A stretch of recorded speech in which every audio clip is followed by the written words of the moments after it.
A $100 combination square. Do you really need one? I need to take a quick break and thank our sponsor for this video. I'm Paulk, and this is a Smart Wood Shop. If you want to get a detailed set of plans to build yourself a smart wood shop, the brand new Paulk Smart Big Bench or the Paulk Smart Station, there's a link in the description of this video down below where you can go and purchase a set of plans, download them instantaneously, 24/7, 365. A combination square is a basic tool that every woodworker should have. What exactly is a combination square and what do you do with it? Well, to start with, it's perfect for making square lines. A combination square also does 45s.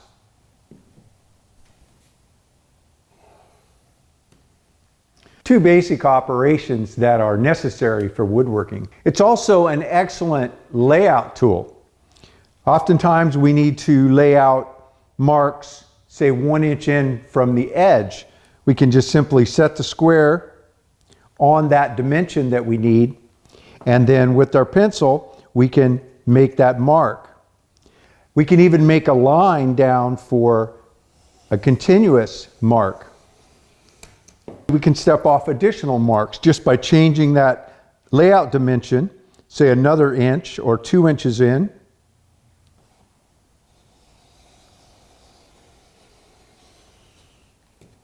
Three inches in.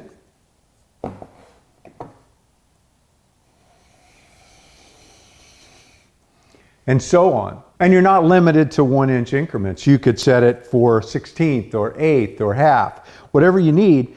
It's pretty flexible in helping you lay out even the most complex projects. I started this video by saying, did you need a $100 square? Not all squares are created equal though, even though they all look exactly the same. You can go to any of your hardware stores and get a square that looks just like this for probably $15 or $20, maybe even less. But yet this one, like I said, was actually $97. Why would I spend that much money on a tool that looks just like something for a fraction of the price?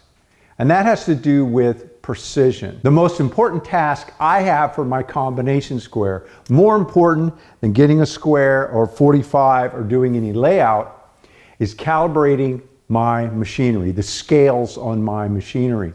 I want to make sure that my table saw cuts square. When I set the scale on a certain dimension, that I will get that finished cut. When I use my track saw, I want to make sure that whatever I set the stop on, that's the cut I get. When I set up the fence on my router, I want to make sure that I'm getting the cut that I want. I use this square for most of those calibration operations. It saves me an incredible amount of time and money because I don't waste material. A lot of my projects, most of my projects, require a high level of precision. I've shown you many times in building projects here, building my workbenches, where it is crucial that the length of the benches be exactly a multiple of 96 millimeters, that they're exactly square, and that they're a certain width. And to get all of the different pieces to make up these benches, the sides, the spreaders, the tops, the bottoms, so that when I put them together, everything comes together and fits, and it's square.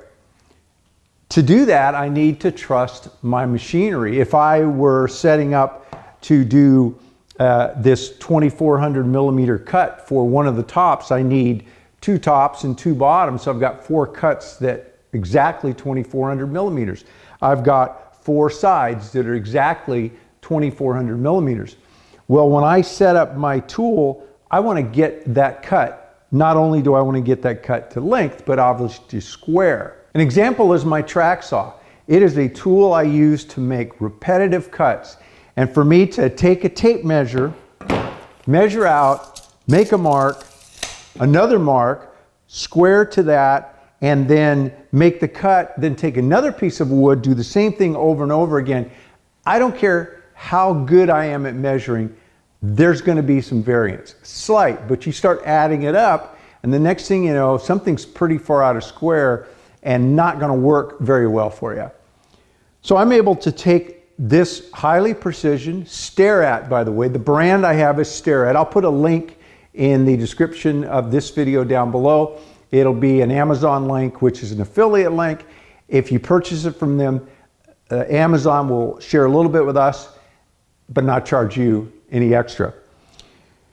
Stare-At actually invented the combination square. It's been copied many, many times, but again, they were the inventor of it. And this cast head, the precision, the way it locks down, the precision of the scale, it is, I know of no other combination square that is as precise. They probably are out there. Machinists probably have some brands that they could mention in the comments, but as far as I know, no one surpasses the accuracy of Stare-At. To set up my scale on the Paulk Smart Crosscut, I know that my cut is right here at the splinter guard on the saw. If it's not, then I'd replace the splinter guard because that's where it needs to be. So I start with a good splinter guard, and then I set the combination square on the dimension that I want to calibrate to. It doesn't matter what that dimension is. I'm limited obviously to the length of the combination square. I've got to come up with a dimension that I can reach to my stop screw. That's my adjuster to fine tune the actual crosscut jig. So to begin with, I'll just set my dimension that I'm going to calibrate to. So it's obviously critical that I set up the combination square accurately, and I've learned with setting up any scales, it's best to get right over the top of where you are setting it to, and then move it in and out just to be sure, particularly for an operation like this where you're going to do it once, and then it's going to give you those repeatable cuts. It's worth to take the time to make sure that the combination square is set where it needs to be. So I'll set this right on the mark. And what I do is I move the rail in so I see the mark, and I move it until the mark just disappears. And if I'm not sure, I'll move it back out and back in again. I really want to confirm that it's exactly right. And then I'll tighten this down. I want to make sure that it doesn't move, and that also makes sure that it's squared up. And then I'll just set the square so that the head of the square just touches the splinter guard, again, right where the cut is. And then I will move my stop in right to that same dimension on my stop. So I'm going to set this up at the same dimension, and I'm going to touch my square to it. Now I've already done this, so there's nothing to adjust here. The end of the rule just touches the adjustment screw, and the head of the combination square is touching right where the blade cuts. And so I'm exactly calibrated to the scale. Now I can move the stop anywhere along the scale and know that I'm going to get the exact cut that I set this on. I'm not using this to square my track. That's done with the 20mm holes that are laid out perfectly square. And I did that with some other tools and some big rulers, and I've shown you how to do that. And I use a 3-4-5 and a multi-step process to confirm that I'm getting machine shop level accuracy on the layout of these holes, because to get this squareness, I need to be able to trust that those holes are exactly as precise as the Stare-At combination square is. The parallel guides that I use on my track saw need to exactly match up with my crosscut, because again, a lot of times I'll be cutting something to length and also cross-cutting, and those will have to match up. I use the same operation. I've actually shown this calibration of this TSO parallel guide in another video, but I use the exact same procedure. Of course, I have two of these, one on each end. I'd bring them together and calibrate them both at the same time. But again, with my combination square, I'll leave it on the same dimension, and again, it doesn't matter what that dimension is. Once I calibrate it, I can move the stop anywhere I want. One point on the scale calibrates the entire scale. Sorry if my head gets in the way with the overhead camera. I have to get here to actually set it. But what I'm doing is moving the pointer right to the dimension. They're white in this case, and I'm moving it until I see white, and then the white, it just disappears and I only see blue. And I know that that is set right on where I want it. And then again, the same thing with the combination square set on that same number. I'll put it right to the splinter guard where the cut is. And again, I've already calibrated this, so there's no changing it. But if it were not right, I would just loosen the screw and change the calibration rod. I've just shown with this highly accurate Starrett square that my parallel guide and my crosscut guide are exactly set. So I can then move on and work quickly and trust that my cuts are going to be perfect. Making sure the fence on your table saw is square is another critical operation. Again, the combination square will help me do this. I can use the miter track on any table saw, place the combination square head into that, and then it doesn't really matter what the dimension is. I just make sure that I'm good and square on the miter gauge, and then bring the fence right up to it, make it just touches, lock that in, and then I can go to the other end and make sure that it's either touching and it's not pushing the head out. The head is there, so I know that my fence is completely parallel to the blade. To check square of the fence, I prefer using the miter track because it gives me a greater distance, but I can also check the blade and make sure that that's square as well. And again, it doesn't matter what the dimension is. I'm just setting up the head so that at whatever dimension, lock it in. I make sure that the teeth of the blade are actually touching the head of the square, because if I get part of it on a tooth and the other part on the body is thinner. So I want to make sure that I'm consistent. And again, so once I get that lined up, it doesn't matter what the dimension is. I just roll it up till it just touches and then lock it in. And then I can flip it over and check from the other side. And that confirms that the blade itself is actually square. Those are adjustable on most table saws, although I've never had to do that operation. I've never had a blade actually go out of square. It's always the fence, and that's very easy to adjust. The scale for ripping material on a table saw also needs to be exact. Again, I don't want to have to come to the table saw, use a tape measure, and every time check the dimension when I'm adjusting. I want to be able to depend on the scale. The scale is there for a reason. It should be accurate. I could use the combination square to do that as well. I'll read it slightly different in this application. I'm going to put the head of the square against the blade on the side that is on the side of the fence, because that's the cut I'm measuring. If I did it from this side, I would not be accounting for the thickness of the blade, and that would throw the dimension off. So I can flip it over. And the way these scales are made, you read from one side of the scale to the head of the square for the dimension, and the other side of the scale is scribed in the opposite direction. So now I read from this end to the head of the square. So what I'll do in this case is I am concerned about what the dimension is. So I will set this up for the dimension that I want to calibrate to. And again, said it before, doesn't matter what that number is. Once I calibrate it to any number on the scale, the entire scale is in calibration.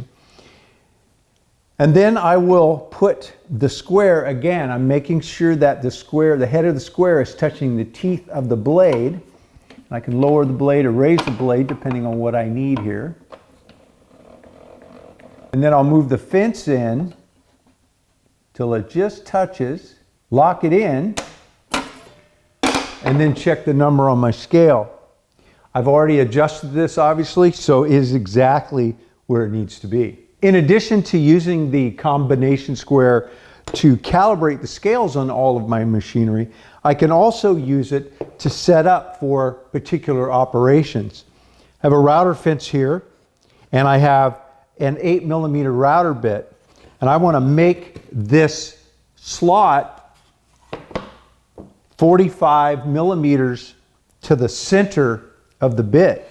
So I know that the center of the bit is 45, it's an 8mm bit, so I know that if I set this up to 49 to the outside edge of the cutter, that I'll get the center of this cut right at 45. So I'll take the combination square and set it up for 49. I'm using metric in this example, but it works exactly the same with imperial or standard. With my dimension set up and the bit rotated so that the outside of the cutter is outside, now I can just adjust the fence, lock that down, and just to be sure, I'll check it from the other side. Lock that down. And with the help of the combination square, I know that I'm going to get the cut exactly where I need it. But wait, there's more. I want to set the depth of this cutter to give me this depth that I have here. I can actually take the square, drop the blade into the cut that I already have. If I didn't already have a cut, I could just set it by knowing what the depth is I want. But now once I have the depth of the cut, now I can use the square to make sure that the bit is dialed up to exactly the depth that I want. And as soon as that bit comes up and touches the flat side of the square there, I know that that's the depth of my cut. I chose Starrett because of their history and the respect that they have in the fine instrument measuring world. But I also chose it because I wanted millimeter. The link that I provided below is actually for the standard, the American Standard version. Most of you I know would want that, at least a lot of my viewers are saying, hey, I don't want that metric, I don't understand it. That's a different topic, maybe I'll cover that someday. I'm very much appreciating the accuracy that I get with metric. It's not more accurate than standard or imperial. It is just the fact that it's millimeter and it's whole numbers. So the accuracy for me is that when I'm adding, subtracting, I can do that a lot easier with whole numbers than with fractions, even though my whole life has been with American Standard dimensioning. There is another square though that I'm a lot more interested in, and it's this one that I don't have. I think I'm going to try to get my hands on one, and when I do, I will do a review on it and tell you about it. But it's made by Woodpecker. Woodpecker has taken this design that's been around for over 100 years and taken it to the next level. They have added a lot more features. One of the disadvantages to this particular square, and most any square, is you have to set it on the dimension very accurately and then lock it in. It depends on you and your eyesight and your skills to do that. Whereas Woodpecker has detents. And so you can move the head of the square and it will drop in. Now theirs is not metric, which is the reason that I didn't get it to begin with, but I do a lot in standard, so I think I'm going to grab it really for layout and things like that. But for my machinery calibration, I'm sticking with this. But with theirs, they have these detents. So again, back say it's like 6 inches. You move it and it clicks in on the 6. You lock it in, and then they have cutouts. It's a much larger, physically larger scale and larger head.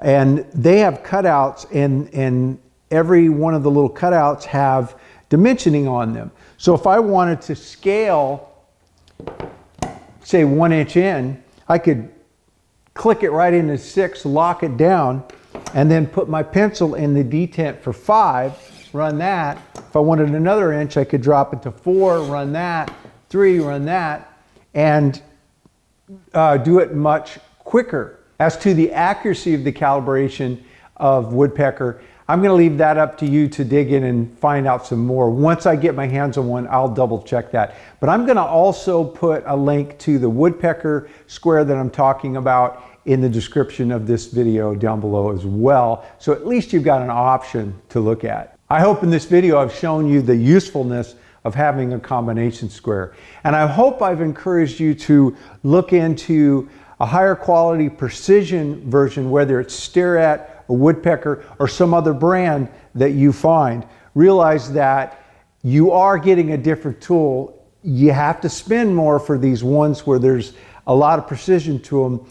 There's a lot more to making these than just stamping them out and having it look like one of these, but not perform like a high quality tool that the Starrett is. If you've enjoyed this video, if you'd like to see me make more, if you enjoy me talking about tooling like this and different ways you can use it, then be sure to give me a thumbs up and subscribe. And remember, when you subscribe, to ring that bell so you'll know when I put up a new video. Thanks for dropping into the Smart Wood Shop. You stay safe and have a great day.